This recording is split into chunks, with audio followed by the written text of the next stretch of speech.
এই জায়গার মধ্যে বসিয়া কোরআন হাদিসের আলোচনা করবে, জান্নাত জাহান্নামের আলোচনা করবে, আল্লাহ এবং আল্লাহর রাসূলের আলোচনা করবে।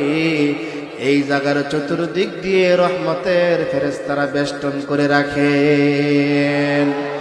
ভাইয়েরা আমার, শুধু তাই নয়, অনাজালাত আলাইহিমুস সাকিনাহ, এই জায়গার মধ্যে আল্লাহ রাব্বুল আলামিন বৃষ্টির মতো রহমত নাজিল করতে থাকেন।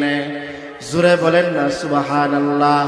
হাদিসের শেষ অংশে আল্লাহর পয়গাম্বর জানায় দেয়, ওয়া যাকারাল্লাহু ফী মান ইনদা, আল্লাহ রাব্বুল আলামিন লক্ষ লক্ষ কোটি কোটি ফেরেশতার সামনে আমাদের এই উজান গোবন্দি, এই ছোট্ট একটা মহল্লায়, এই ছোট্ট একটা জামাত